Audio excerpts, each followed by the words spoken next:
Gracia. How do you say it? Gracia. I talk to these people that I hire to do my yard, these landscaping people, and I don't want to generalize, but they all speak Espanol. And they're great. They're great workers and people. And they're so nice. They want to talk, but I don't understand half the things they say, and I don't want to be racist and keep asking, what did you say? Gracia. So is that in and of itself racist of me?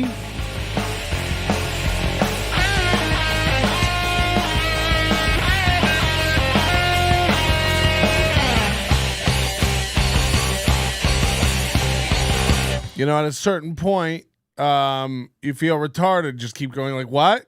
What did you say? What did you say? Or when I like, if I yell over the yard to my neighbor, I have one Hispanic neighbor. You know, like I was grilling, I was smoking a pork shoulder the other day, making some pulled pork. I smoke meat all the time. Welcome to the show. And, you know, I had been smoking since about noon, pulling this thing off to eat around 8. I'd be eating it. And, you know, I think it was out there at like 6 and he fired up his grill. And I was like, oh, you know, are you copying me? You're firing up your grill. And I yell it loud. I understand the dynamic of like my yard, then a wall, then your yard. So I yell like, oh, you copying me? You're firing up your grill? You know, neighborly stuff. I'm pretty much Ned Flanders out there in these streets. And and then he just like, oh, hey, what's up? And I'm like, oh, what's up? What are you grilling? He's like, oh, are you grilling too? And it's like, all right, have a good day. We clearly can't, like, if we can't sync up after 2, you know, knack-knacks. There's one for the old school kids. You know, I'm sorry. You know, we've got to have some sort of social dialogue handshake. Because come on. Like, I'm trying to be friends. Lead us to the promised land, Captain Daddy. I don't know what that means, but thank you. I'll try. You're from Florida. Act like it. I don't know what that means. I try. You racially insensitive bastard, canceled. I don't think it's possible for someone to be more canceled. If you haven't heard how bad I fucked up my career, according to Josh Denny, please join the Overdose. Have I mentioned that recently? Join the Overdose, and you won't believe the bonus stuff you're getting, plus access to our entire back catalog of stuff. But I'm telling you, this last show with Josh Denny, after show 1404, I believe, this guy is insane. It's such a good watch / listen. Your choice. You get a custom behind the scene RSS, all that kind of stuff. The main thing is you're supporting the show. Join the Overdose. But yeah, I am from Florida. I should act like it. Watch more Spanish shows so you get used to the accent. Sign up for Duolingo. Use promo code onions. Oh, fuck yeah, we should get that. We should get one of those Duolingos so that I'm in the know. Here we go with the bougie pulled pork stories, white privilege. Oh wait, it's gonna get more. I'm into smoking meats now, and I'm not gonna hide it. And I'm gonna give you the strategies you need to win competition barbecue, guys. Okay, you can fuck around with these other shows, but I'll tell you what you'll get with this show: commentary on racial issues from the horse's mouth. You will get smoking meat tips, and later on in the show, an interview with Christian Finnegan, comedian Christian Finnegan, the first serious interview we've done on this program in quite a while, trying to steer the ship back towards dignity. but with a lot of dick and fart jokes on the way. I like Christian Finnegan. He's a fun dude and funny comic. You're gonna love the way you're a crook. I suggested watch the Lost E Spookies. He thought it was a racial joke. I don't know what that means either. Sword and Scale is here. Thank you so much. I think it'd be great. I'd like to pitch another idea to Mike Boudet. Is it Bidet or Mike Bidet? That's what it is now. Mike Bidet.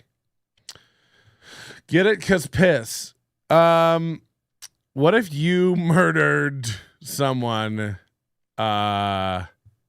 really, really close to you? I'm not saying your girlfriend, but let's say your girlfriend. And then you do it in such a way that it can't really be like you've learned a lot. I imagine you've gleaned a lot of ideas and wisdom from these murderous dudes. You feature on that program of yours. So what you do is you commit the perfect murder, which I still swear, ice knife. You can't go wrong. I mean, you can't go wrong with it, of course. I'm sure you've heard bidet a lot. I apologize.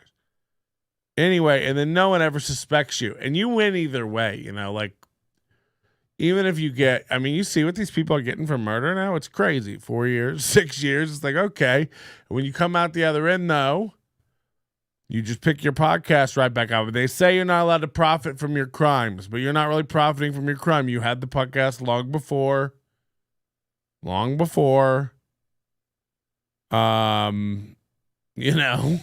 The incident. And then afterwards, you're going to be, a mainstream celebrity. And people can't say, he only did it for his show. It's like, no, his show was doing great before. Now it's just slaying it. No pun intended. Patrick's turning into Curran. Holy shit, how high are you? I'm very high. Okay? It's my birthday month. I shall take a minute. I'll bet he doesn't even wear a mask when he smokes his meat. Comedians in backyards grilling meats. That would be a good program. I think that would be a good show that perhaps a few people would watch. Comedians in backyards grilling meats. Okay, so I might do this. That'd be a fun little project, right? But it takes place over hours, so you gotta get like super day drunk. Nice. So I just bought new backyard furniture, so I'm gonna make sure this happens now. I've got the swim spa, I've got the backyard furniture. I'm turning into a real father, a real dad. Applewood or mesquite. If you say hickory, I swear to fucking Christ. I do like hickory. I don't have anything against hickory, but I'm doing a pellet smoker. So I like to go, if you're looking for real smoke, you can go oak. Oak rhymes with smoke. But I'm a big fan of putting some real oak wood chips or something into some smoke tubes and getting those up top. We're working on a real bark. I'll share with you my strat because I'm doing a brisket for Thanksgiving because I'm turning into such just a general father without a kid. The amount of money I spent this past couple weeks. I got new yard furniture, lighting for outside. I want to do. By the way, yard furniture is a scam. Outdoor furniture. Have you guys ever gone shopping for this shit? I mean, Jesus. And I ended up buying a big set from Ashley Furniture Home Style Stores. But holy shit, man. What a racket. This plastic wicker shit. You have really few options when it comes to outdoor furniture. It's this like plasticky wicker shit. It's like steel underneath. It's all Chinese garbage. They'll go on and on about how the pillows are antibacterial, microbial, yada, yada, warranties. You should have bought from Haverty's. They have good stuff. Haverty's makes it home.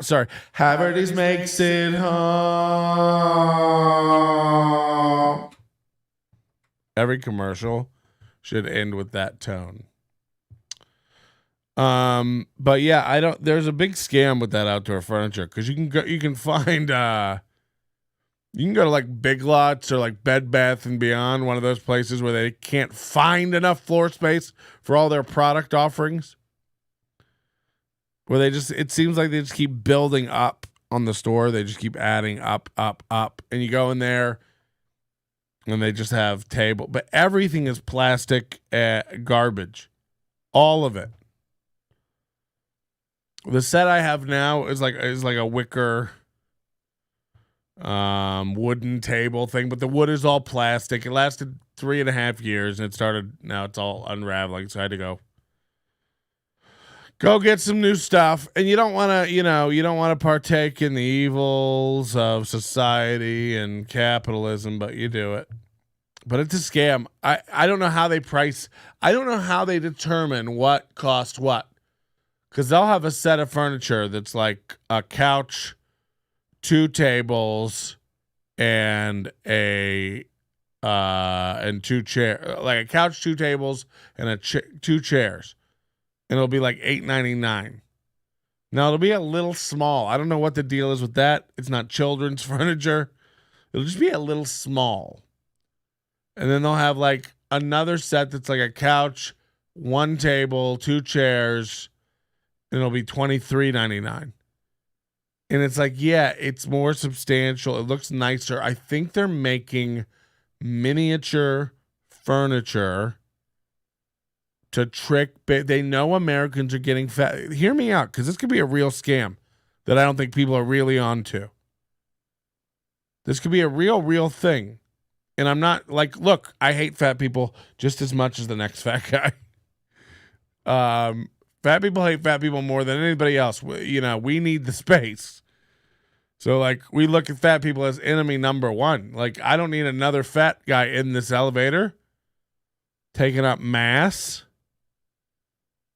So, anyway, and I know mass isn't the right word there. So don't, Moody's going to email me like, maybe you should quit drugs. Look.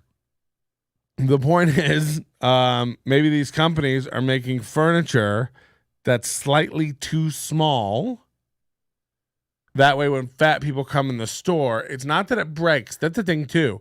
Especially these places that have a showroom where you can go in and like test out the furniture. But they have to make it strong enough to where giant fat people can come in and sit down. I want somebody like me, somebody like a Hesky-ish body.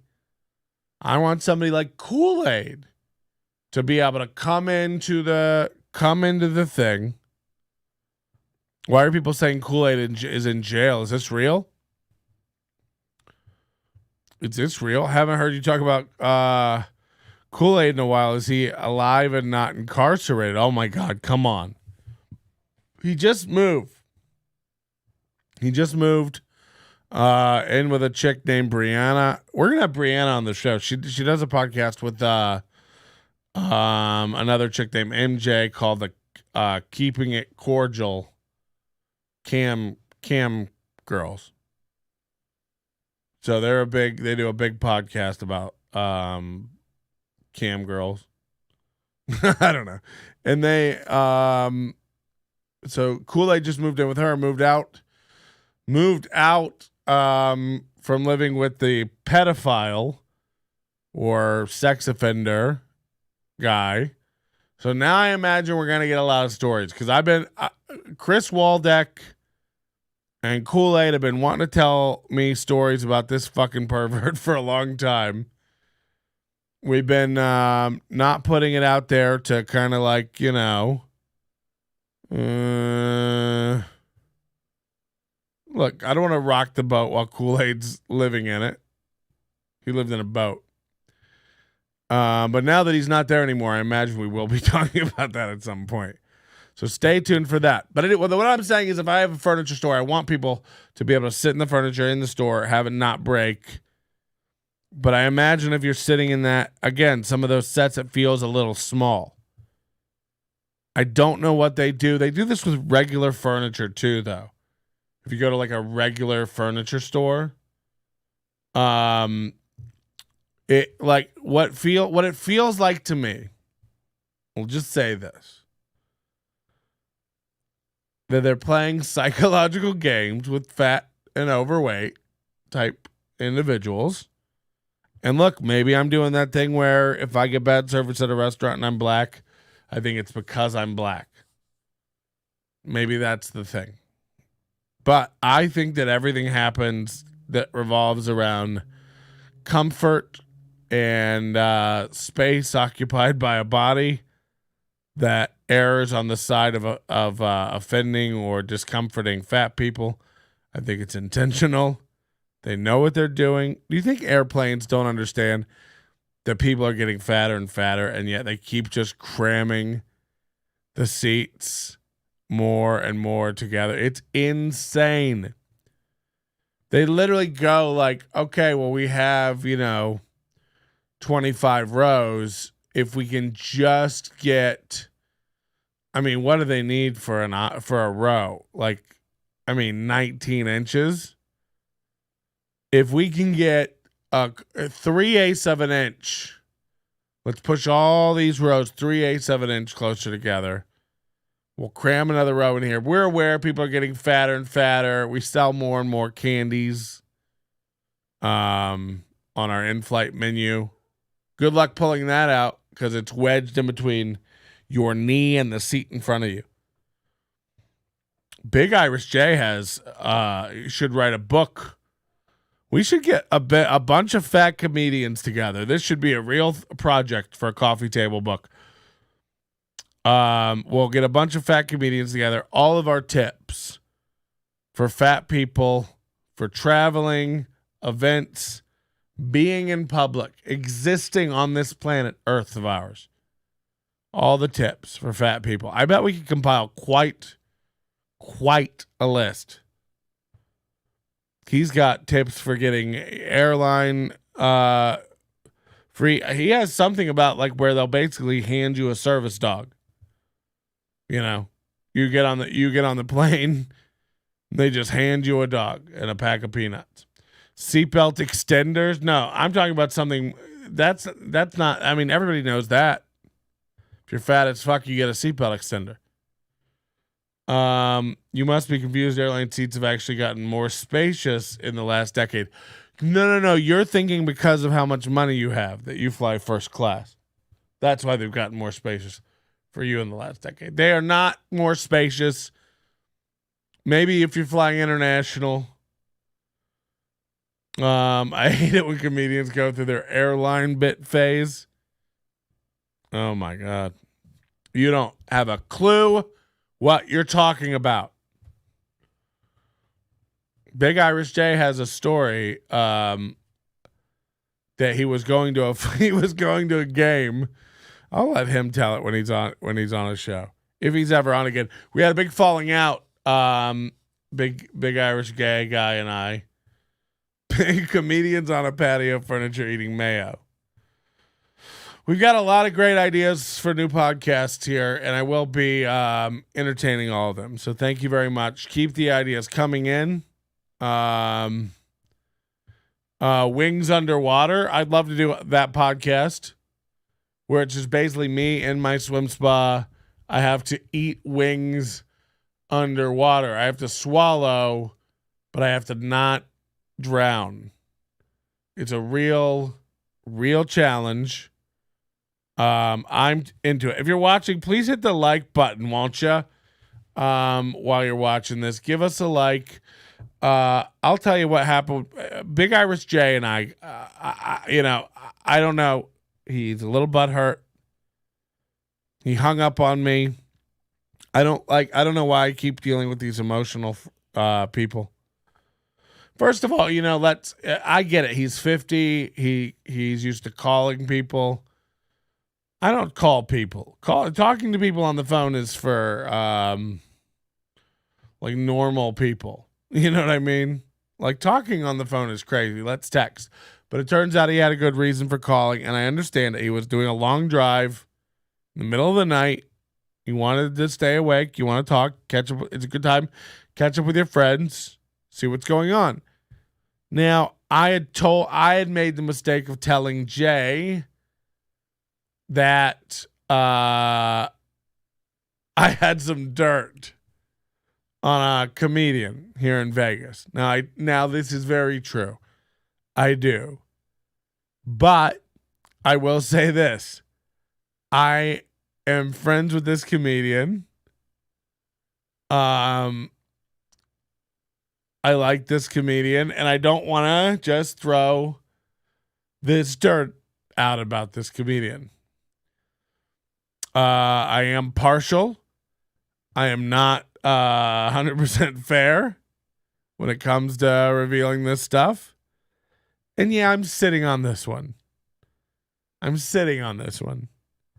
By the way, I have bombshells about people I don't like.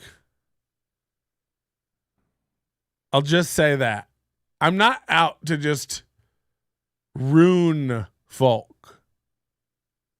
I'm not like that. That's of no interest to me.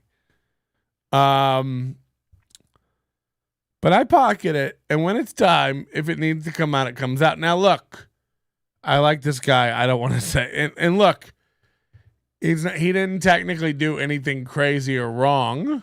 Crazy, maybe. Wrong or illegal. But it is sexual in nature, so it could be damaging.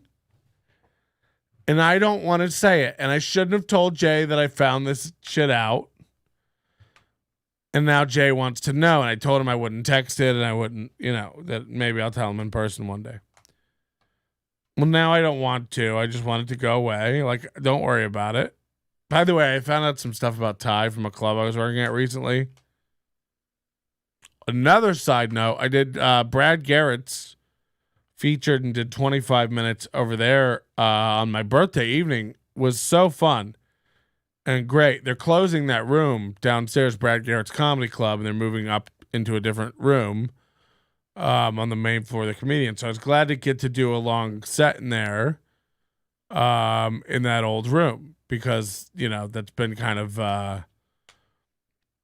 an A club in Vegas for so long. So I felt really, it was a cool, part of my birthday to be able to go down there and do that, but that's a side note. But I heard from another club that I work recently that Ty is like more of a whore than you can imagine. Like he tries to pick up dudes at shows. Like at shows, he tries to fuck dudes as they're coming out. It's like the way it was described to me is one of the most desperate things ever in comedy. As far as kind of like when you see an open micer with a business card, that kind of fucking thing. So, yeah, but I didn't want to share this stuff with Jay. And then we're in the middle of talking. He's like, come on, tell me. We talked for 20 minutes, and he's like, come on and tell me. And I wouldn't tell him, and he just hung up on me. I found it very rude. I consider myself a member of the Las Vegas comedy community that's out here every day in these streets trying to build trust, bring people together with love. I get along with everybody I've met in this community since I started dragging Ty Rivera. And by the way, Ty's been quiet. He did do a podcast. Maybe we'll do an after show, a bonus show tomorrow, where we do an entire unbothered watch.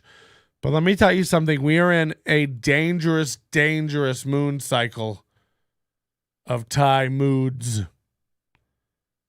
We're in a waning winter.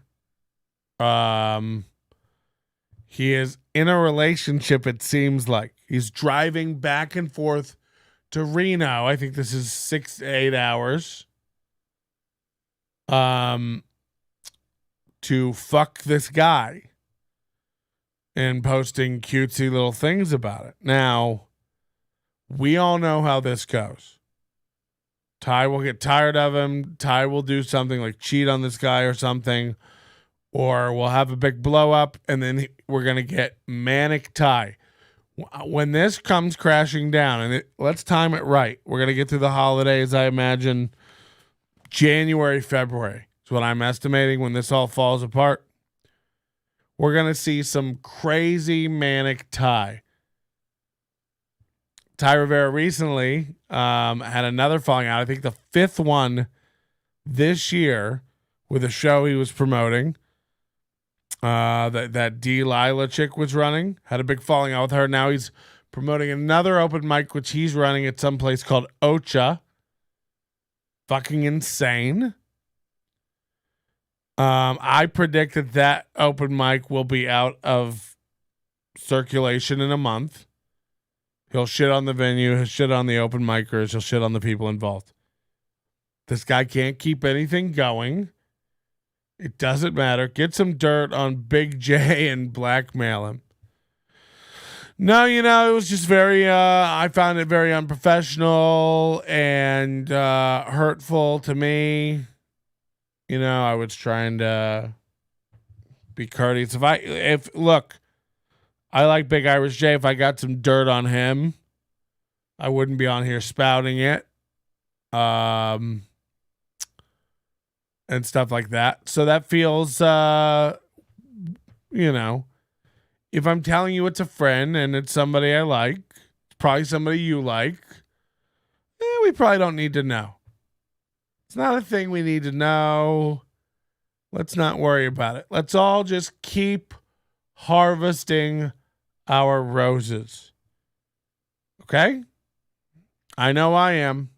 I'm using this time of my life for positivity, happiness.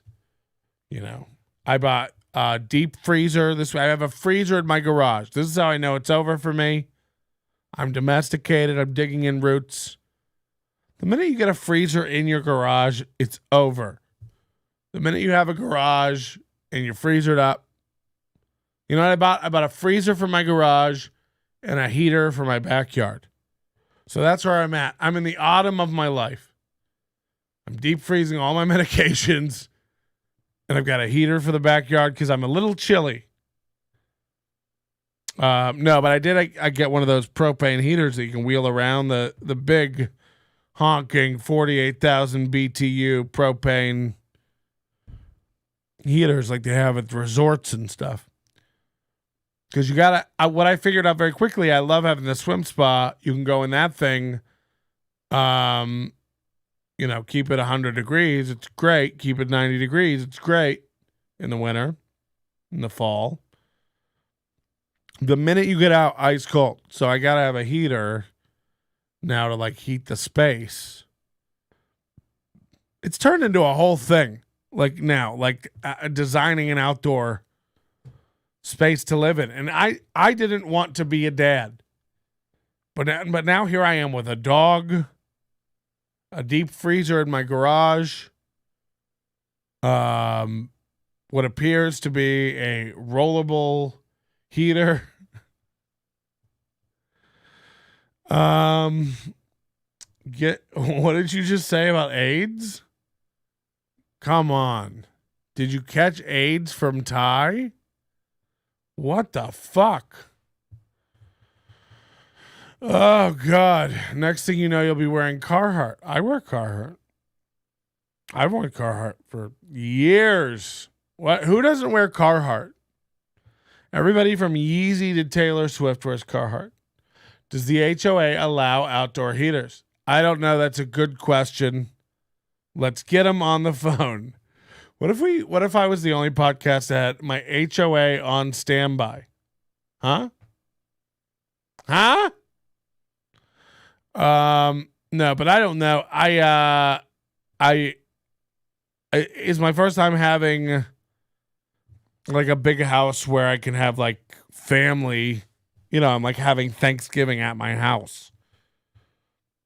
So I feel the need to like upgrade the outdoor space a little bit to make it enjoyable for everybody. What's the point of having the hot tub, the big hot tub, if you can't have people in it? Comfortable when they get out. New furniture to sit on, lounge around on, under the heater, under the starry sky. You know, make it nice. That's why I'm smoking a brisket. That's why I'm also courteous, because I know I could fuck it all up, this brisket. And I also ordered a whole turkey, completely roasted from Whole Food. What is it called? Wholeness Foods. AIDS Benedict. So yeah, I want the brisket to be the hero of Thanksgiving, obviously. But I know I could fuck it up. So I'm going to have turkey on standby. And I didn't want to go smoke turkey because you don't want smoked turkey and smoked brisket. It's got to be regular roast turkey. All the traditional stuff. But I'll tell you this. I got a strategy that I've been doing a lot of research, and it's not my first brisket on this pellet smoker either. But when I'm sorry, excuse me. That was a burp. That melody. So the turkey basically came from Amazon. Yeah. That is true. Amazon owns Whole Foods. It's basically coming. You're right. It's basically coming from Amazon. It'll be fine. But here's my strategy for this brisket. I want to do oak, pellets. I want to do oak and mesquite at the end, pellets. I'm sorry, oak and hickory at the end, not mesquite. Oak and hickory, and I'm going to do smoke tubes with real oak inside them, 2 of them inside the smoke chamber up top on the grill. I want to trim this thing down nice, competition style, no hard corners, no edges. I'm going to do a flaky salt, a flaky kosher salt. I'm going to do a fairly coarse pepper. And then I have a rub that's kind of a little bit of it's onion powder, garlic powder, a little bit of cumin, a little bit of cayenne, a little paprika, a little dash of that over the top just for some color and stuff. Mostly salt and pepper. I'm going to put this thing on at midnight on Thanksgiving night. It's a Thursday morning early. 190 degrees. I'm going to smoke it at. Not even going to open up the lid for 7 hours. Not going to put a probe in it. Nothing. We're going to do 7 hours without a spritz, without anything, at 190. And then I'll take temp. I'll start spritzing probably then with like apple cider vinegar and water. I'm going to take it up to probably 185, 190 before I wrap it. And I'm going to maybe bump it up to 225 after I wrap it. I'll pull it off when it's like jello to stick a probe into and hope for the best. Now I'm going to let it rest like 2 hours in a cooler. But this will be a new technique. I'm going to wrap it way later. I want to get more bark. Somebody said, Sean McCann said, sounds good. I'll probably just hit a McDonald's drive-through. Yeah. Well, Oh, are you in Vegas, Sean? If you're in Vegas, you can come have some brisket on Thanksgiving. By all fucking means, I got a 17-pound brisket coming from Wild Forks Farms. Mail ordered, shipped out today, arrives tomorrow, defrost for a day and a half. And then we're going in the smoker. No, Sean was like, Sean was moving to Vegas. I'm going to have Sean on the show when he moves to Vegas. You'll love the way he screams about everything. Ty Rivera, is this the show where you hear about how Patrick wraps his meat? I love a fake Ty Rivera in our chat. Fuck yes. Can you believe it? We got him, everybody.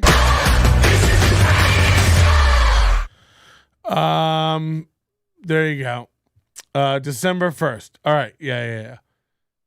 Have you ever smoked with pine? I imagine that's fucking. Oh, do you know what? That's funny that you fucking mentioned that. I was in Wichita, Kansas, and there's a barbecue place there. And if you don't believe me, fucking Google it, because people say I lie all the time. It's called Pig In, Pig Out. And I eat there every time I'm working in Wichita, Kansas, mostly because Wiz, the bartender at the Wichita Looney Bin, works at Pig In, Pig Out. So he hooks us up with a free lunch every time we're out there. But I asked him what they smoke with, and he said pine. He said pine. Now, I thought I would think that's a joke. I mean, I would think that's a joke. But Pat, my man, mind if I swing and grab some brick? I'll check out your pool spa if I can fix it after a couple lines. I don't know what any of that means. Dr. Hoggly Wogglies. Yeah. I'll never forget there. I went there and had a beef rib. I don't like beef ribs. It's weird that you mentioned that. So is pine good to smoke with? Because I think, because I forgot that guy told me that. Pine. Now, growing up in Florida, like I was surrounded by pine trees. They burn like a fucking champ. Pine needles burn like a champ. It's the sap. But I always considered it to be a dirty, gross kind of smoke. But I wonder if that's a real thing. I wonder if it's good. Some people are saying no, it's not good. I just know, number one, on a pellet smoker, you don't get the same amount of smoke as you do with just a traditional offset smoker. But like I said, I plan to supplement that a little bit with these smoke tubes. And you can also get a combination of wood. I would like, with a brisket, I would do like, but if I had like an offset smoker, I would do probably, still I would do oak and maybe an apple or cherry on there. Rolling Smoke has good beef ribs. I don't know about that. Curran uses pine. Oh, Steve Curran uses pine. Well, if Curran uses pine, look, I don't know if Curran knows. Curran's one of those guys where, like, we all saw him last year. We did a pizza making contest, and we all saw this motherfucker whip out, like, sincerely one of the weakest. He tried to grill a pizza, and it just came. It was the floppiest, soggiest, grossest excuse for a pizza ever. But he's the kind of guy I think you might fuck up and rock up on him thinking he can't barbecue, and you come up and he'll have some killer shit. I don't know. Because it looks like he was barbecuing on like a Weber Lil Smoky, just covered in aluminum foil, a drip pan shaped like a dog's mouth. But you never know. You never know with this stuff. So I won't count them out. And that guy did tell me pine, and I'm telling you, it had a good bark. Brisket making contest. Oh my God. Can we even do it? Oh no. Who makes the best brisket in the world? A frozen pizza won IJS. I don't know what that is. I just shat. Is that an award ceremony? How many people here would smoke a brisket if we had a brisket smoke off? Because I think you gotta mail it into me. Everybody has to mail me a slice of your brisket in the post within 48 hours. You have to document your entire cook. The rub down, the scrub down, the insert, the pull out. You got to go with vapor. Smokers are for boomers. Then this is going to really embarrass you because I'll tell you this.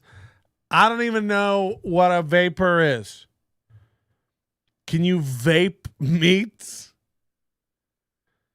Because this sounds like something made up, but it also sounds like something that could be real. Like this is like an open air sous vide. Is that what you're saying? Because I could be interested in that. Is that how it works? I'm trying to quit smoking. Oh my God. Tell me if this is real. Is this vapor thing a real legit?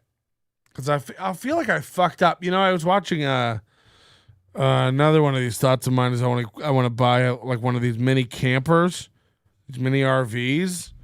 I don't have any money, but I was watching a video on amenities included in these mini RVs, and this guy was showing it and was like, new for the 2020 edition. The video is a year old or so.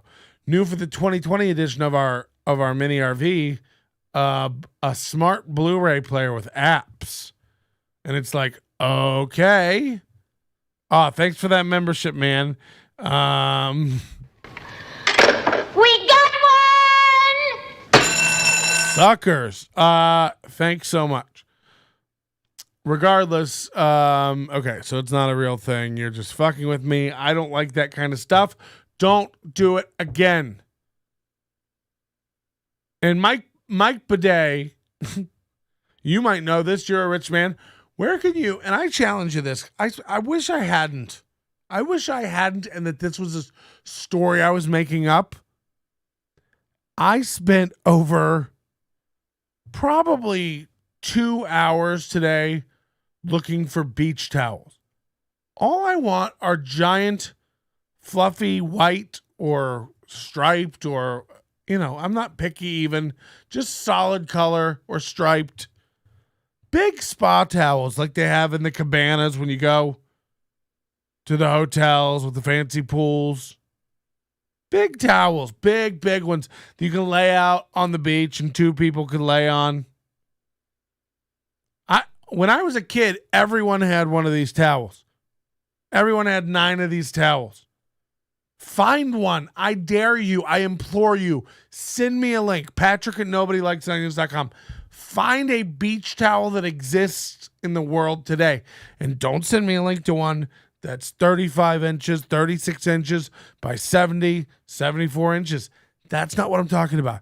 That's like a big bath towel, a bath sheet, they call it. I mean a big 100-inch honker that I could wrap around me. Steal them from the Hilton. Yeah, I just come on, man. These things used to be everywhere. And then the more I think about it, like the reason everybody had them is because you got them with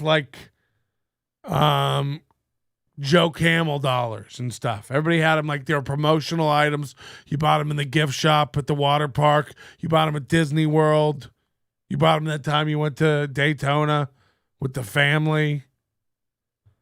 I want them the size of a queen fitted sheet. Big towels that you unfurl and your friends all watch you unfurl one and it takes hours. They used to have these towels. I can't find them. It's really disappointing. I've ordered 7 different sets from Amazon. They're all garbage. They're on a ship offshore. Welcome to Biden's America. Yeah, this is also coming from the guy who thought it was unsafe to go to New York City because you get punched in the head. I mean, and by the way, that's true if you're Asian. Oh, a Michael a bidet. I still use I'm still using a 20-year-old towel. They don't make them. Did I make it just in time for the Karen rant? No, but can we talk about that fucking woman? Jesus Christ. Did you guys see this? Who was this chick? Stormed on stage. We got to do something about these Karen McMarons. Check this chick out for real. This is a real lady in a real world. Boom. Shout out to Intel Hip Hop. Man, it's a goddamn comedy show. What it is. You gotta ingest this. What's the problem? What's the problem? Huh? What's the problem? So this woman here on the left is run on stage because he's been telling jokes of a sexual nature. And this woman here in the white shawl works for the club and is run on stage to try to get her off. I want to know what she had to ask you. Goddamn compelling. What do you want to know? What do you want to know? I'm a woman. We know you're a woman. We can tell. I'm married to a man. But Good. you insulted a lot of people tonight. How? She said, I'm a woman and I'm married to a man, but you've insulted a lot of people tonight. How am I insulting people by talking about sexual matters between adults? I'm talking about consenting adult shit. I have sex with women. So me being up here describing my life is insulting to you? Then how can you speak for the whole crowd and tell me that I'm insulting them? Is anybody insulting? No! Sounds like a resounding yes over here. So weird because he goes like, sounds like a resounding yes. And it's like, I mean, you just got them all to yell no. So like that wasn't the good clap for at the end of that. You just got them all to yell no, and you're like, sounds like a resounding yes. And it's like, no, it doesn't. I mean, you're still right. They're on your side, but like that's not a great thing to say. Like, hey, is anybody here offended? No. Sounds like a resounding yes. This is going great. No. Not going great. Not a resounding yes. Not how any of that works. Resounding agreements. And then he had to correct himself and say resounding agreement. Like, oh yeah.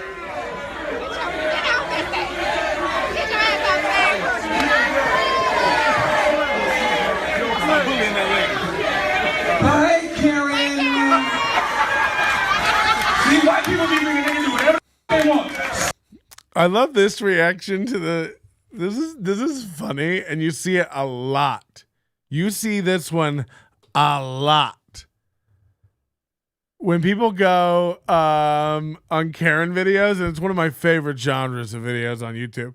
But when people go like, bye Karen, they turn around, they go like, my name's not even Karen. It's like, what a weird comeback to that. You know what they're saying. You know what he's saying. No one thinks your name is actually Karen. Do you think we think your name is Karen? You dumbass? What a weird comeback to that. I love that. My name's not Karen. It's like, no, we know. We're calling you a cunt. We know your name's not Karen. Thanks. So fucking good. Storm the Capitol or storm my goddamn safe.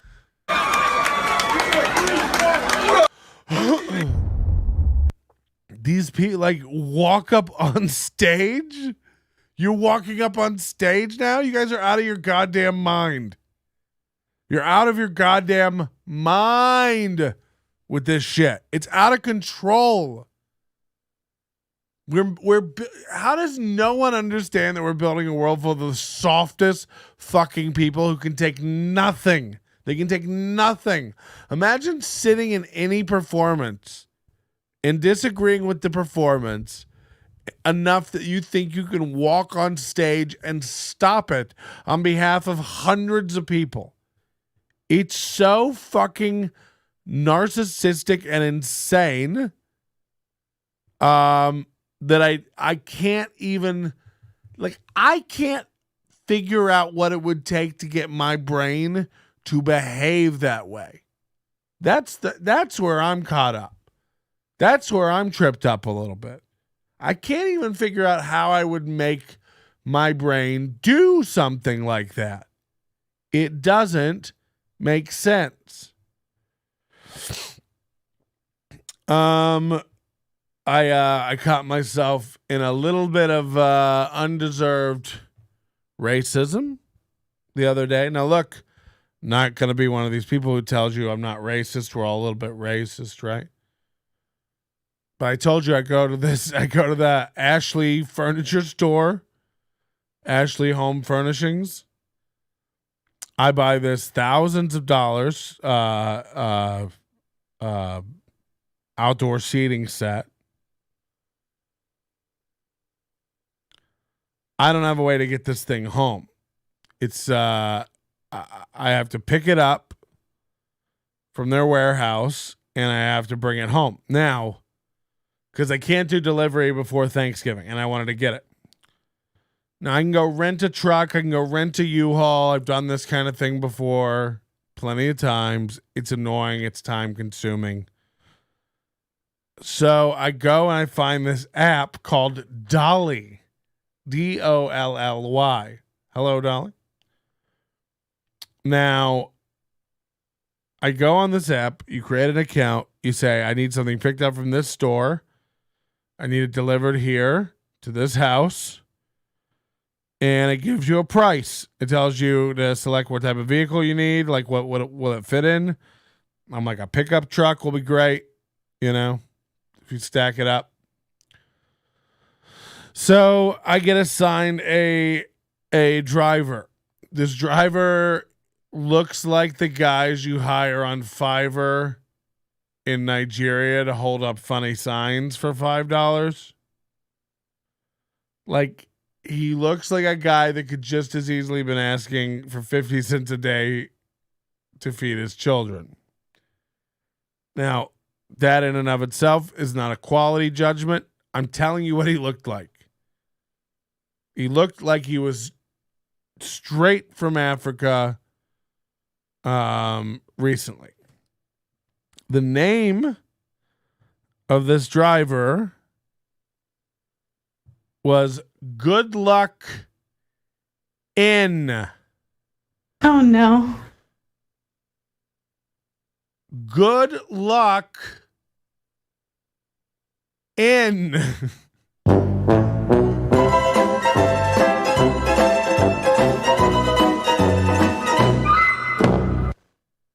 Now, let's just break down where I'm at mentally before you judge me for being racist. I've never heard of this app. I got a lot of money invested in furniture at a store. The app says they background check people, criminal history and all that stuff. But this guy's name is Goodluck N. We all know what we're thinking the N stands for. Now, I asked him, like, hey, let me call the store and tell them you're coming to get it. They're going to ask you for ID. What's your name on your ID? Now, he doesn't answer for like an hour and a half. And I'm like, I got this guy. I got this scammer. This is a Nigerian scam. They pay somebody to go there and steal my furniture. They create these dummy accounts on this app. I'm creating this whole story in my head for like what this is and what has happened here. But as it turns out, no, not so much. This guy is African, straight up. His name is Goodluck Noyombe or something like that. They do have those names over there, where when they're translated into English, they do have. There's a lot of like day of the week names: Monday, Tuesday, Wednesday. There's a lot of that stuff over there. There's a lot of good luck, Hakuna Matata type stuff. He was a legit dude. He didn't even have an African accent. He brought my furniture efficiently. I over-tipped out of white guilt. Maybe that's his whole plan. These white rich people will see good luck in. He thinks I'm rich,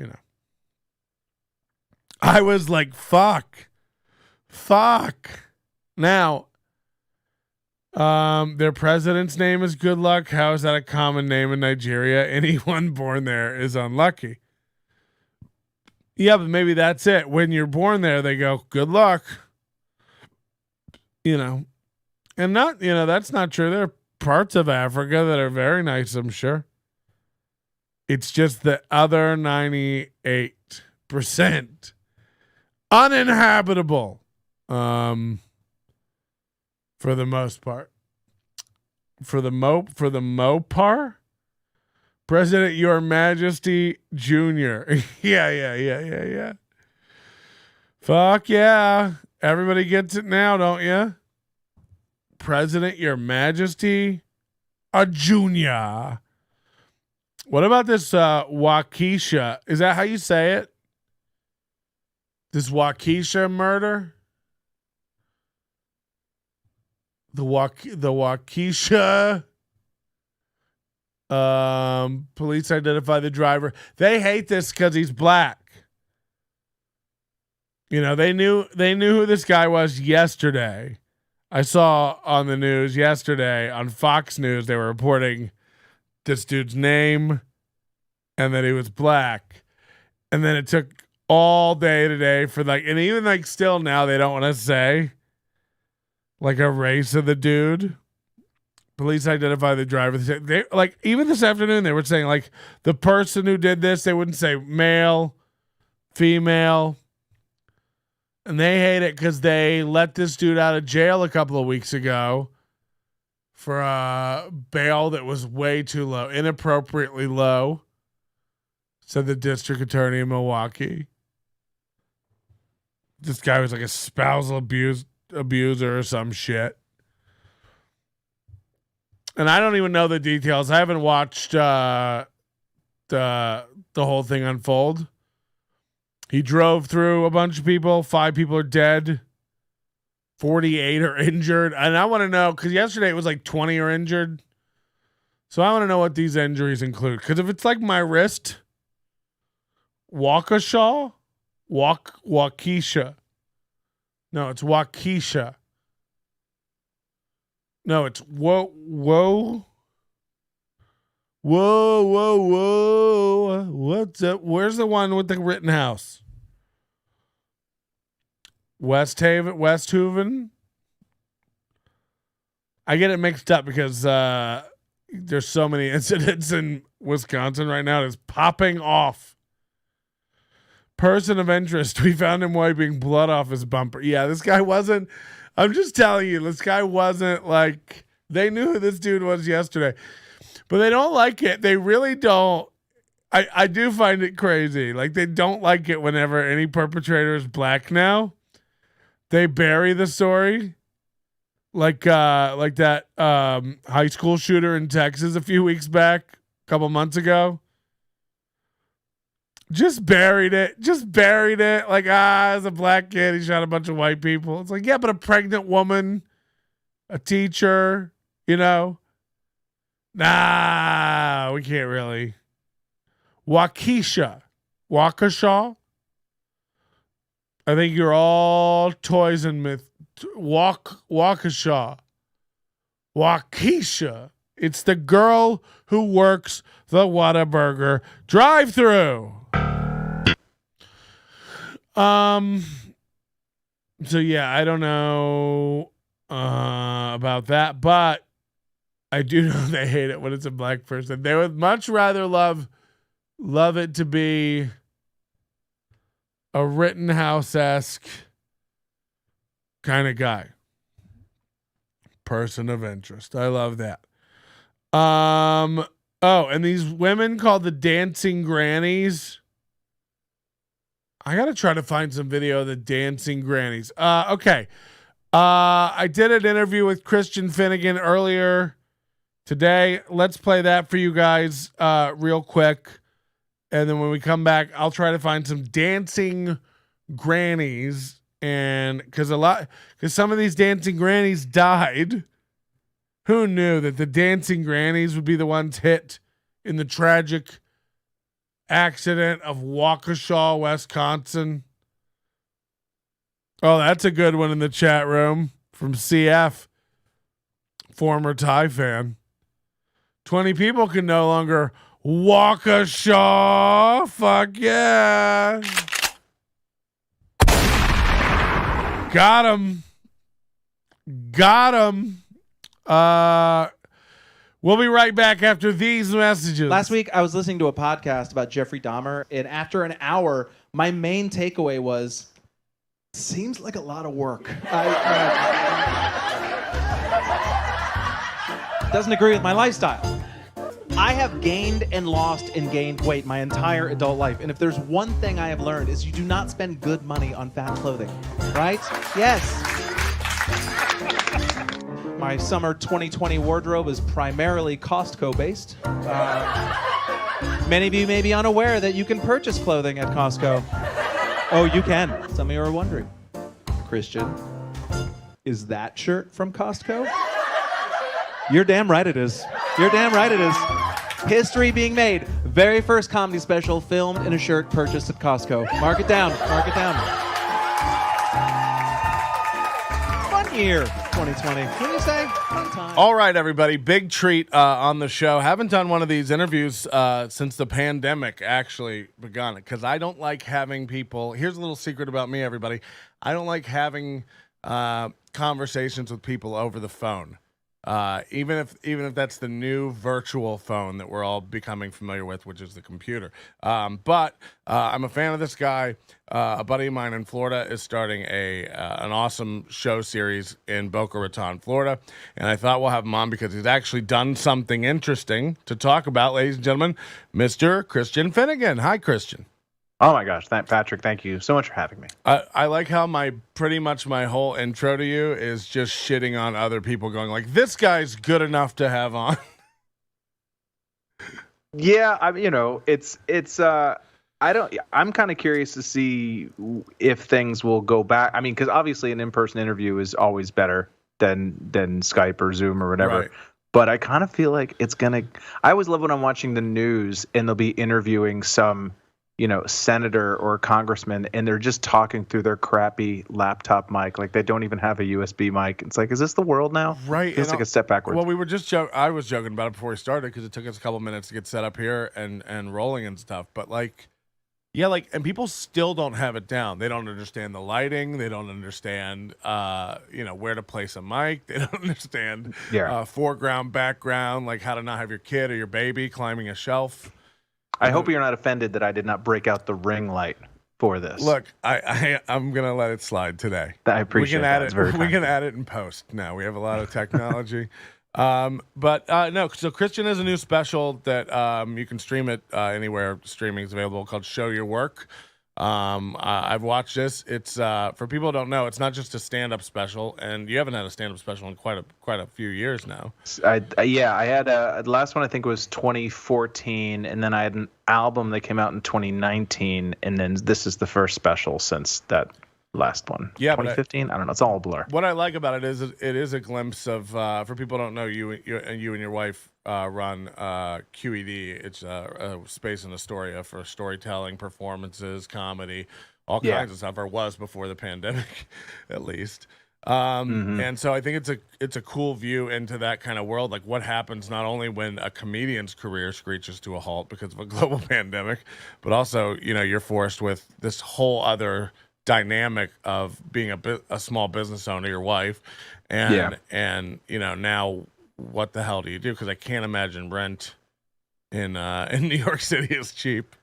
Now, I mean, we were fortunate in the sense that we do have a pretty cool landlord, and he was pretty chill about it. I mean, but we did have to pay. I don't think we ended up having to pay all of it. Yeah, did it? Does anything get forgiven?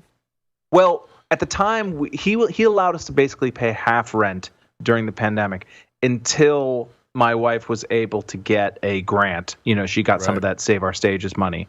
And so then she was able to pay him back for the rest of it. Was that a New York City thing or a New York State thing? New York, it's a federal thing. Oh, okay. It's part of the rescue plan. Yeah, I feel like I messed up. I have a lot of comic friends here in Vegas who did the unemployment thing, and I didn't do it. And I feel like did. They got. I mean, I'm telling you, comics who have never toured anywhere in this country were making $50,000 last year doing comedy. It's like, okay.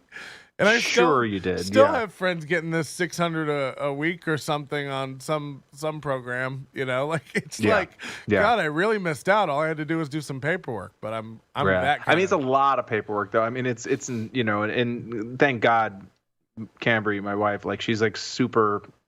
She'll go and get into the weeds with that crap and be on some government website and fill out 40,000 pages of shit but yeah, she was able to eventually like a truffle pig for grants.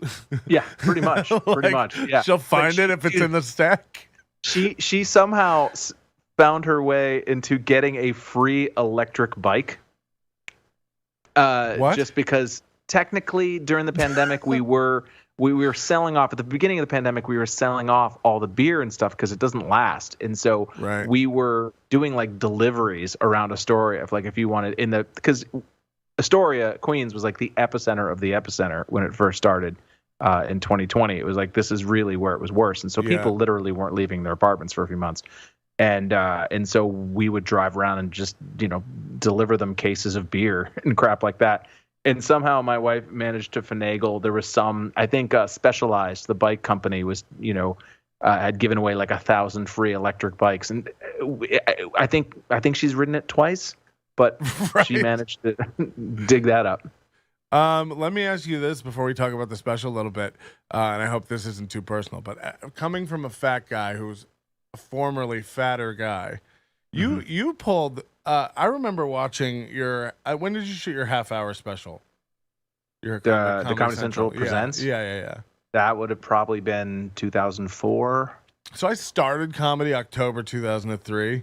So, of course, religiously watched all these specials. You pulled the Chris Pratt of the comedy world. You were this schlubby guy. I did. I'll never forget the first time you came through, and I saw you, and I was like, who is this chiseled leading man of comedy now? A lot of good transformed from you and Eddie Gosling are the ones who pulled it off, I think. like dramatic. It was dramatic. It was crazy how quickly it happened. And then I managed to keep most of it off for about 10 years. And then between the pandemic and I had heart surgery a few months ago. And between the two of those things, a lot of it's come back. Yeah, I lost 115 in 2016 and I've managed to put almost half of it back on. Yeah. Just because it's just food everywhere. But it is crazy. And you know this from when you are losing a lot of weight. At a certain point, it's just coming off. Like you're Right. not even It's necessarily, melting, yeah. once that motor gets started, Right. your metabolism, it's like it just all of a sudden. Well, I don't it's know just how you falling do. off. I usually do the no carbs thing. That's how I find it just melts off quickly. And I think once that fire switches over from sugar to fat, you can't stop losing. Like, and then it becomes such a reaffirming thing to you that it makes it fun and easy to like, hey, I'm losing 3 pounds. I'm losing 4 pounds a week. Like it makes it worth it. When you can see that those period, results. there's a period I refer to as zero gravity where like you've spent a few months like kind of making your life miserable, trying to lose weight or whatever. Right. And then, your metabolism fires up and you're doing well. And then all of a sudden you can kind of go back to eating a candy bar every once in a while and drinking a few beers. Yeah. And it's not really having an effect on you yet because your body hasn't turned back yet. Yeah. And that's what I refer to as zero gravity. That's like the perfect period of time. Even every 2 weeks I'd plateau or something. I'd order a pizza and just house it. Yeah. And then just get right back on the diet immediately. And I swear to God, that's got to be what my 2022 is about. Throw kindling on the fire, though. Like I would start losing weight again. It was crazy. Because I think it tricks it lets your body know, like, hey, I'm not never going to give you this crap again. Right. You will get this again. It's okay. It's But yeah, I'm 48 now, so it's like I don't know whether I have another one of those in me. It's like my goals now are much more limited. It's like I would like to be able to wear the clothes that I own. Like that's really the beginning, middle, and end. The non-Costco clothing. Yes, exactly. Yeah. Let me ask you this because you talk about it in the special a little bit. You said you're 48. Last week I turned 42. It only gets worse. Yeah, and I haven't even started graying yet. Like literally just started graying. So I've been a little spoiled. My beard shows it more. But you talked about this parable I've never heard of, the two wolves. Yeah. You know what I'm talking about? Sure. Positive wolf, negative wolf thing. Yeah. I think there's a lot to this as I've gotten older. Like I've kind of just had to readjust what happiness is. Because you talked about it a little bit, like you've decided to be happy. Yeah, there's some truth to that, right? There's some truth to that. I think so. I mean, at some point you have to adjust, recalibrate what happiness is, right? Yeah, and recalibrate what happiness is, and just decide that you are. It's and granted, this is advice I give to myself because I don't follow it. Like I wish that I stuck to my own advice more, but I do think that if you wake up and if you just literally smile a lot, you will be happier. I think that you can kind of trick your own psyche if you just decide like things are great. All of a sudden, what do you know? Things actually do feel a little better. Yeah, I mean, if waking up is the beginning of a baseball pitch or something like that, then yeah, you're controlling the trajectory of it. You can set it off in the right direction. Maybe with some small action. But then what I also found interesting was you do this positive wolf, negative wolf thing, and the negative wolf, I find the more intense I get about being happy and learning how to be happy with where I'm at and readjusting expectations and things like that, the negative side gets more intense. And I think this is when people get like a grumpy old man, kind of a trope, is it just that like, no, I know what I like now, and I don't have time to put up with things I don't like. So you do become this more intense, less tolerance for bullshit. Yeah, well, you definitely suffer fools less, or you're not as inclined to just pretend to enjoy something that you're not enjoying because you're like, life is short. But do you find that they grow? That they grow in proportion? Because I find that like I'm a much happier person, but I will fucking turn on you harder and faster than I ever would have earlier as well. Interesting. Yeah, I guess so. I guess maybe what you're talking about is a degree of engagement. Do you know what I mean? Like the more you're actually living in your moment, the happier or angrier you're going to be. I gotcha. As opposed to kind of living in a fog. Which is definitely what I slip into, of just kind of being like, everything's whatever, I'm just gonna not get too high. Yeah, I didn't think about it like that. It's not only the opinion and the emotion attached, but do you choose to engage with it? Yeah. I mean, that's so you let the kids play on your lawn. You don't care. If I had a lawn, I would definitely let the kids play on it. The lawn is owned by the building, but. Okay. All right. Fair enough. Yeah. I was just interested where you come down on that as someone who's a little older. because I do just find that both of those things I find increasing in my life, that the vitriol and the euphoria, if that makes sense. What I find hard, and that, and I don't know if you feel this as a comic, but it's hard. I was just talking about this with this guy Pete Dominic, who I do his podcast once a week. It's mostly about news and current events and stuff, and he's a really nice dude, but he's kind of one of those just preternaturally positive dudes. Like he's always like seize the day kind of guy, and I wish I had that. But the problem is that kind of goes against what makes my brain work as a comedian. Right. Like, a lot of my comedy comes from the things that bother me. And so to try to ignore those is, well, would I ever write anything again? Right. Maybe that's just an excuse, but that's so maybe the struggle it's a self-fulfilling, Yeah. I have this conversation with my girlfriend a lot where I'll just tell her like, I don't want you to fix it. I want to complain about this. I'm just complaining about it. Like there's no just soothing. sit there and let me just cascade my bullshit on you. This just move through me. I don't need you to soothe me or fix it. Mm-hmm. This is just an emotion and a feeling and a point of view. By the way, usually the cliche is usually the opposite. Like, a wife saying to her husband, like, I just want you to listen, like, don't try to fix me or whatever. It's like, but I guess if you're a comedian, then those rules get reversed. We're the babies. We're the giant babies. For sure.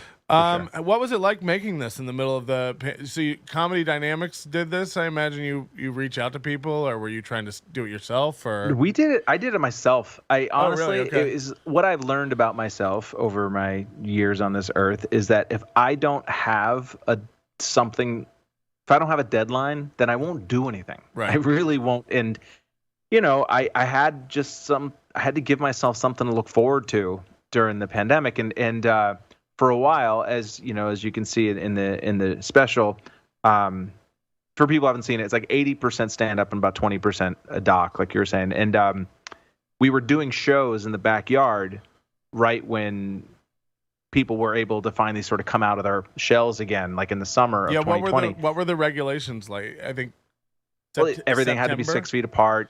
Yeah. Everybody had to be masked at first, although outside it started to become kind of nebulous. Right. And but I mean, it wasn't making us money, but it was just something to keep our brains occupied. But I started to get like a vibe that like, oh, I think the city is going to come down on even the outdoor shows.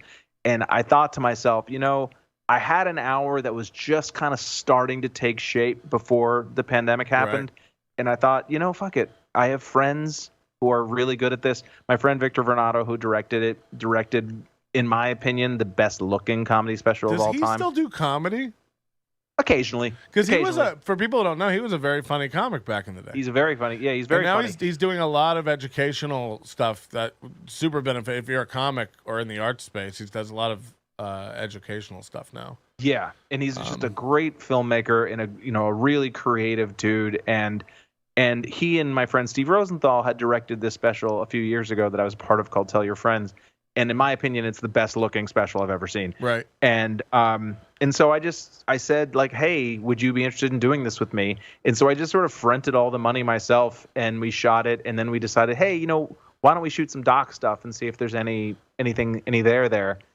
And then, there's some sort of graphics. There's a graphic element to the special where there's like writing on the screen and stuff.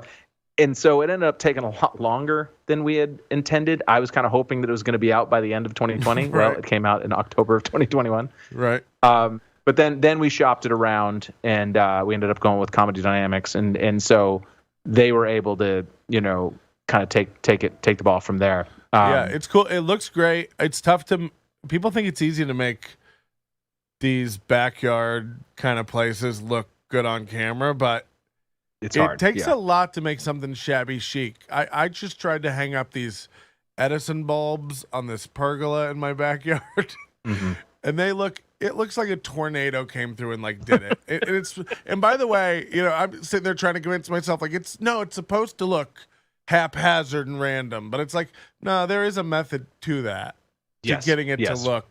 For sure. And I think it looks great. And people should check it out. Again, the special is called Show Your Work. Yeah. It's on Apple TV, Amazon Prime, Apple TV, YouTube. Vudu, all these things I'd never even heard of. Yeah, Slibbity Bibbity and Google Play, all that stuff. You can see it. Show your work. You also have a show coming up, and Dave will kill me if I didn't mention it. Oh my God, he would murder you. Comedy on the Green, November 26th. Is that Black Friday, baby. Friday night. Tickets are available at Ticketmaster. It's Comedy on the Green. He started doing these shows. I think he's done one. Who did he have? I think he had Kurt Metzger first. Oh, Kurt Metzger, and then he's going to have Mike Vecchio, and I believe it's good to see white males getting a chance. Finally, we're getting our due. Getting back out there and having an opportunity. Anything else you wanted to plug or talk about? I would just say if you're coming through New York or whatever, I would encourage you to maybe check out QED Astoria. That's QEDastoria.com. So let's talk about what's the status with that. Obviously, this was a year ago. The special. I mean, we're open and we're doing shows. It's going fine. It's just it's a little hard, And there was that sort of COVID interregnum in the spring where it seemed like everything was going to be fine. I was there. Last time I was in the city was August, and it was the week before you had to have the vax cards to get into the restaurants. Mm-hmm. And so I was going around doing shows and stuff. It was great. It felt like it was a little slow. It was slow. Yeah. But I'm talking about in May, it was fucking hopping.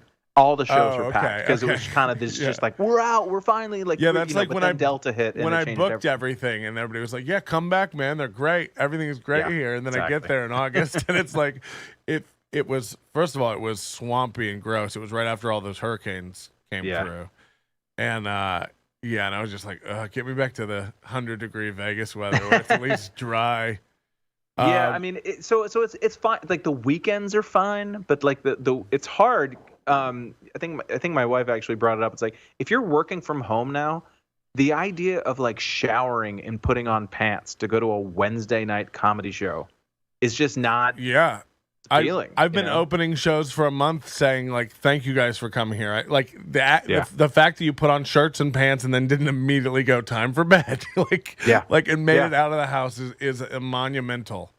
Yeah, because I think we all feel that. God, I went to Costco yesterday. Speaking of Costco, but by the time you do that, I feel like I did a marathon. It's all I did was push a cart up and down to get more things for my fat ass to gorge on for the next month. Mm-hmm. But you had your interaction for the day. Oh my God, yeah, I needed a nap. And so I mean, we're all kind of fighting that right now, And I think it's going to take the sort of next crop of young college grads to sort of wipe that away. Like it's not just going to be COVID going away because eventually there'll be therapeutics and enough where people will, life will go back to not normal, but it'll be something resembling normal again. But I think that people above the age of 30, 35 are going to have a certain PTSD about just going out. I just don't think older people are going to be going out as much as they were 2 years ago. And it's going to take like horny 22-year-olds moving to Vegas or New York or Miami or whatever. Because there's never really been horny 22-year-olds moving to Vegas. What? Are there none? Oh, there's swaths. I would imagine. Yeah. When you say older people, do you mean us? Yeah. No, because a 30-year-old friend said to me the other day, we were working in Oklahoma City, and he goes, oh, you want to go to a movie this weekend? What was the last movie you went to? And I went, Deadpool 2. You know what I mean? And he's like, oh. I've met like before the pandemic, like, let's get back to going to movies. And I'm like, I don't think I'm going back to going to movies. Everything is in my living room. I have an 85-inch television. I don't think I need to leave the house. It's 80% as good as going to the movies, and it's free and easy and all those things. And piss when I want to piss. And go get a snack. I do think there's some of that'll never come back. You gave me some trauma in your special. You can count the number of times I've been to Catholic Mass in my life on one finger, and it was a midnight mass Christmas. With a girl I was dating in college, and it's brutal. I don't understand that culture, if you will. I grew up in it, and I still don't understand. Well, I grew up Christian, Protestant, but very different. Yeah, Very lazy. different. We all believe Fake. in the Lord Real and fake. stuff, but yeah. My feeling is like I'm not a religious person, to say the least, but I have a lot more respect for like Catholicism and Judaism, like the ones that still kind of make it a pain in the ass. Do you know what I mean? That any religion that's like easy to be a part of feels kind of like a cop out to me. Yeah, it feels like that old Seinfeld bit about the Chinese sticking with the chopsticks. Yeah. Exactly. They've seen the fork. They're They've aware seen of the the fork. fork. Yeah. It's like, but yet they persevere. Yeah. No, you have to It's get like- up and shake hands and eat the stupid And wafer, and they it's a want lot us of to work. know. Even when you go to Chinese restaurants, they have forks. So they want us to know that they know about the fork too. Like, oh, we've seen it. Your better apparatus. I love when you're at like any Asian restaurant or whatever, and they see you using the chopsticks, and then sometimes a waiter will just put a fork on the table. Like, clearly you need this. Right. You're not functioning well. We saw you in parking lot. I can't do an accent. I don't think Please you're allowed don't. to do that Please anymore. don't. Jesus, we'll both get Shane Gillis. Jesus Christ. It's too late for me. I started podcasting in 2005. I have no shot at SNL. Oh God, yeah. I did blackface with Nutella in like 2008. So I'm done. I'm done. It wasn't even racial. I just thought it would be funny. I had some Nutella. I didn't mean it. Okay, this has gotten into a confessional. I don't know that there's possible. I didn't mean it. I didn't mean the blackface in a racist Well, way. I meant Nutella face. It's an Right. unfortunate yes, right. shade. You just put Nutella on It's your an face. unfortunate coincidence that the shade of Nutella is a little too Trudeau for my taste. Yeah, it's not like you were wearing like a tux and tails and singing "Mammy" while you were doing it. Right. Yeah, that was the week after. Christian Finnegan, show your work anywhere you can rent or buy streaming titles. Also, QED in Astoria, a great little place to watch shows. Yeah. You have all kinds of shows. It's not just comedy shows. Oh yeah, comedy, storytelling there's- classes, all sorts of stuff. Oh, And yeah, you guys do Comedy in the classes Green, and- Boca Raton, Black Friday, baby. Boca Raton, Comedy in the Green, Black Friday. That'll either be, I bet it'll be fun because you'll have a lot of people home and ready to go out. Yeah, on I Friday think so. night after I've always had Thanksgiving. really fun shows in South Florida, so I'm looking forward to it. And Dave puts together a great show. I saw photos of the first one. It looks amazing. So Yeah. all right, Christian Finnegan, thank you so much for coming on and talking with me. Appreciate Thanks, it. Patrick. And we did it. We got through my pre-taped interview with Christian Finnegan. I like that, where I can do a little pre-tape thing before I go live, and then I can take a little 10-minute break, 15-minute break in the middle of the show. The chat room went dead during the Christian Finnegan interview, but Kool-Aid's here. Fuck yeah. We're wrapping it up, but Kool-Aid's here. We're talking about Waukesha. We're talking about how she drove through that parade. Look, this violent parolee, this violent bail criminal who was out on bail was just trying to drive home quickly and dangerously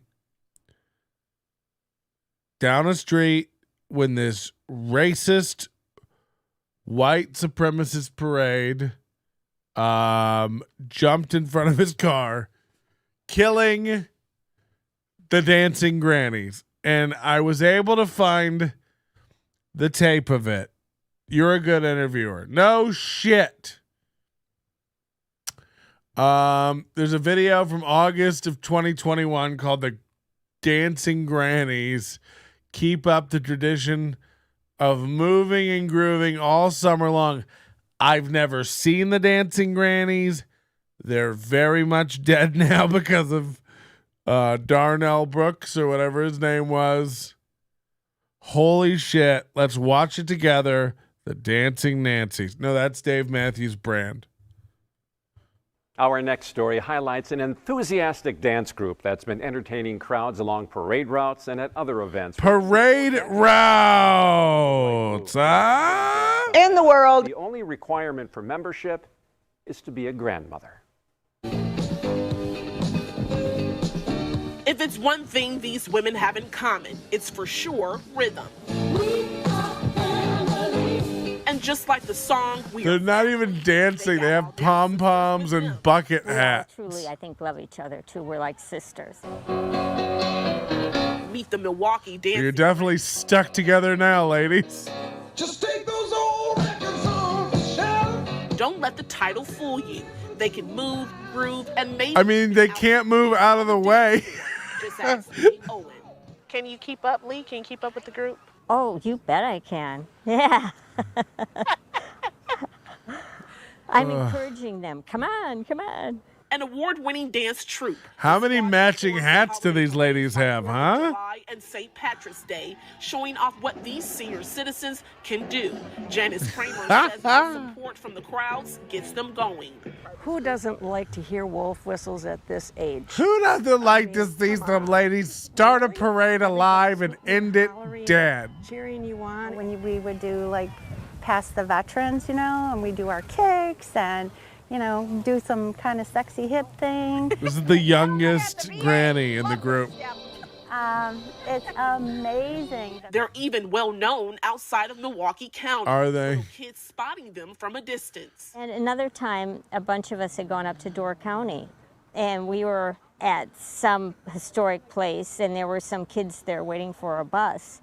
And you guys jumped in front of it. Dancing Granny shirts on, and this one girl goes, "You're Dancing Grannies," and a whole bunch of them got up and came over and started talking to us. And it's like, oh, kind of like minor celebrities. But let's rewind back to 1984. Oh no!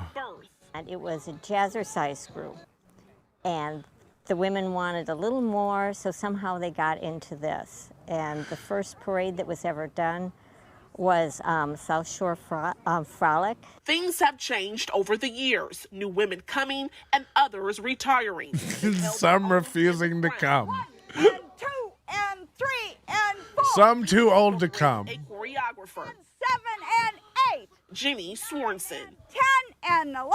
A blessing to the team for 19 years, whipping them into tip-top shape. Jesus. She's like the heart and soul, honest to God. She keeps us on our toes. I want it from the hip and I want it to matter. I love dancing. And the Subaru kept us flying through the air. The best friend. But the Dancing Grannies had a place for me here, choreography, and being an instructor. You guys should have worked on your That's a really choreography. important part of my life. And death, ironically. And I love it, and I love the ladies. And Oh, I feel bad for these ladies. they're my friends. Always smiling, right? The Grannies practicing once a week at Wilson Park. In formation, lines must be perfect, shoulders up, and watch your partner. Stay with your partner. When they say lines must be perfect, they mean varicose Shredder veins. says the ladies are so passionate, they're running through the drill after hours. We each individually practice, you know, at home to make sure that we have the routines down. You did really good. The sisterhood doesn't end when they leave practice. It actually becomes They save that for the parade. Go out to special dinners a couple times a year. We just had a huge formal. Like we have this trip that we go on. It's not weird to see us all There's a bouncing free down the outfit street that we together. do, and everybody carpools together, and just it's a good time. It's just nice to get to know, you know, the different grannies. It's nice to get to know their families. And when one does retire or quits or whatever, it's not only them, it's their family that goes. A lot of the husbands help in the parades. And so you miss them too. You're all in sync. Hubba, hubba. Rockettes, you do it. Dance is just a piece of the puzzle that blends the Granny gang. Staying healthy sits at the top of their list. It's a good workout. So it's great exercise, you know, and I think it keeps us young. Where's the funky stuff? While they It's a great way to meet new morticians. There you go. We like to reach out to the communities and the societies of what needs help. These whatever we can poor, do out there, we will poor do. because ladies. they're thankful for the support given to them. So if you ever see the Dancing Grannies, Time's up. never hesitate to say hello or ask about membership. X. You better ask somebody. Conditionally. Thank you, ladies. I really appreciate it. Can you imagine how bad their shorts smell after practice? Our very own Timmy Salimi. Can you believe it? Can you believe it?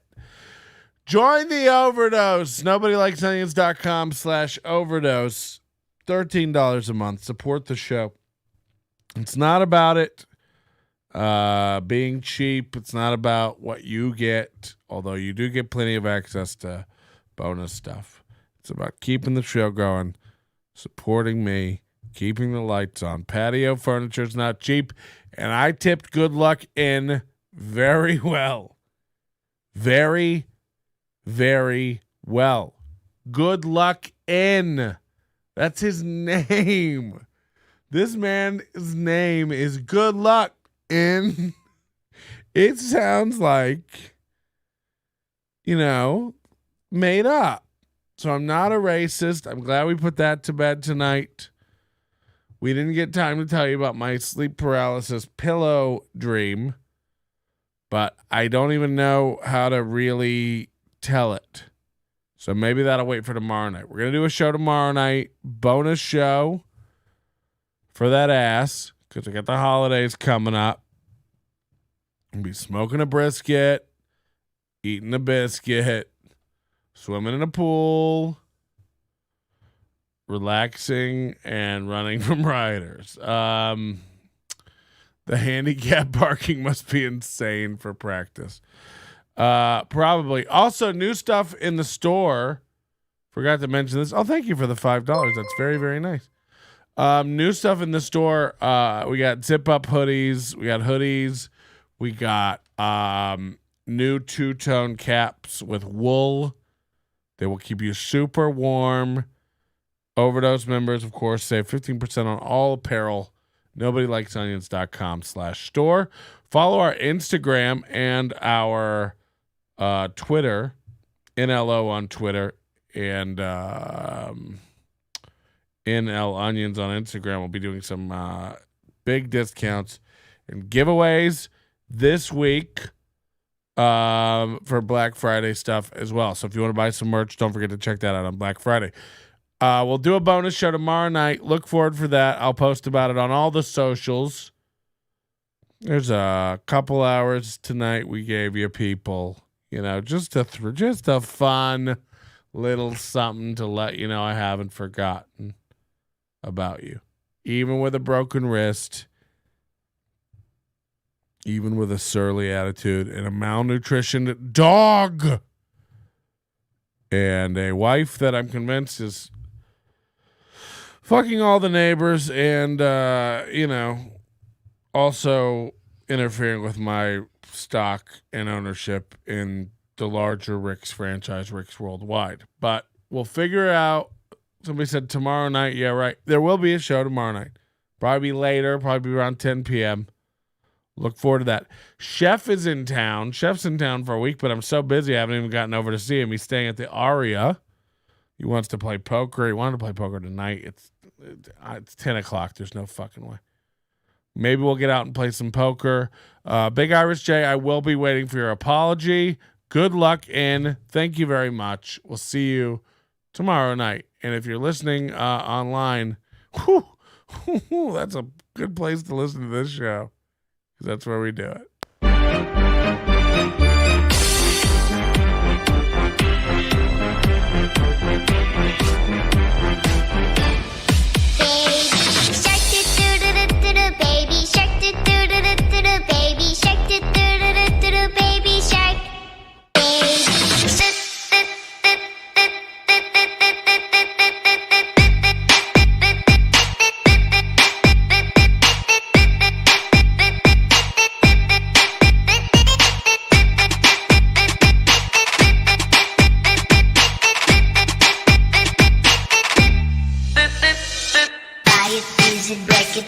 Crash it, change it, melt, upgrade it, chart it, point it, zoom it, press it, snap it, work it, quick erase it, slide it, get it, paste it, save it, load it, check it,